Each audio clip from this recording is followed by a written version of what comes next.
안녕하세요. 아리스토텔레스의 아이쌤입니다. 오늘도 여러분들하고 함께 생각해볼 만한 문제를 가지고 왔습니다. 함께 문제를 풀어보고 즐겁게 수학 사고력을 키워보는 시간을 가져보도록 하겠습니다. 자, 먼저 문제를 한번 살펴보겠습니다. 문제를 잘 읽어보고 잠시 영상을 멈추고 한번 문제 해결을 시도해 보세요.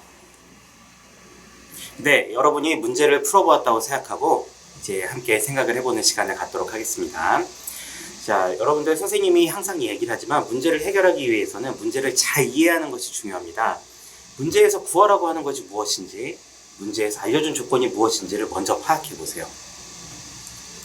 네, 우선 문제에서 구하라고 하는 조건은 사람의 수입니다. 그리고 알고 있는 조건은 배와 사과의 수의 비, 그리고 한 사람에게 준 배와 사과의 수입니다. 마지막으로 나누어주고 남은 사과의 수로 알고 있네요. 문제를 풀기 위해서 계획을 수립해야 되는데요. 이때 중요한 것이 유추적인 생각입니다. 예전에 비슷한 문제를 풀어본 경험이 있느냐는 것이죠. 선생님은 단순한 상황에서 시작해서 규칙을 찾아본 경험을 토대로 문제를 한번 해결해 보도록 하겠습니다. 자, 우선 단순화를 이용한 문제를 한번 생각해 볼 생각인데요.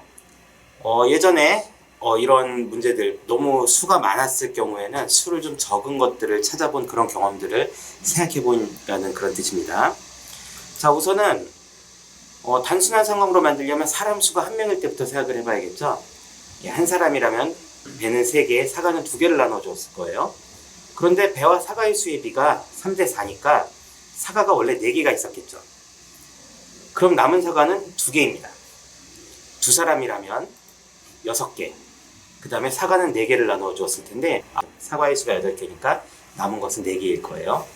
네, 그리고 3사람이면 남는 게 6개가 되겠네요. 예, 아직 남은 사과 22개라는 조건하고는 차이가 좀 크죠? 자, 그래서 10사람일 때를 생각해보면은 배는 30개, 사과는 원래 40개일 텐데 남는 건 20개가 되겠네요. 그래서 문제의 조건이 22개에 근접하게 된 것 같아요. 자, 11사람이라면 드디어 문제의 조건과 같은 남은 사과의 수가 22개가 되겠습니다. 답은 11명이라는 것을 알 수 있습니다. 자, 이렇게 간단하게 문제를 해결했습니다. 자, 문제 해결이 끝나면 반드시 어떤 절차가 있어야 되죠? 네, 다시 되돌아보고 다른 방법으로 풀 수 있는지 반성해보는 시간이 필요하다고 했습니다. 자, 그러면은 아까 문제를 풀면서 구했던 답을 다시 한번 다른 방법으로 구할 수 있는지 생각을 좀 해보도록 하겠습니다. 우선은 아까 문제를 풀면서 사과를 준 것과 남은 것의 양이 늘 같다는 것은 알고 있었죠?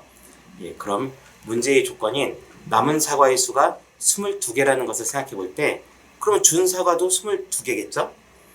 예, 그러면 처음 사과의 수가 44개라는 것을 알 수 있습니다. 그럼 배와 사과의 수의 비가 3대 4니까 배가 33개라는 것을 알 수 있고 배를 남김없이 3개씩 줬으니까 사람의 수는 11명이라는 것을 알 수 있습니다. 자, 이런 방법도 알 수 있고 또 이렇게 표를 만들어서 해결할 수도 있습니다.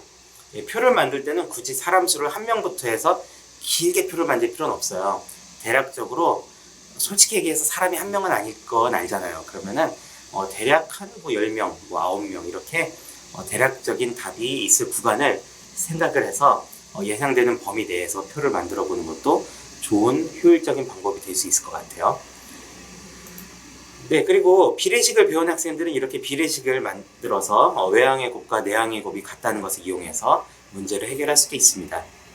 네, 오늘도 아리스토텔레스와 함께 문제를 해결해 보았습니다. 네, 문제를 푸는 방식은 이처럼 다양합니다. 어떤 방식으로 풀어도 자기만의 방법으로 푸는 것이 중요하겠죠.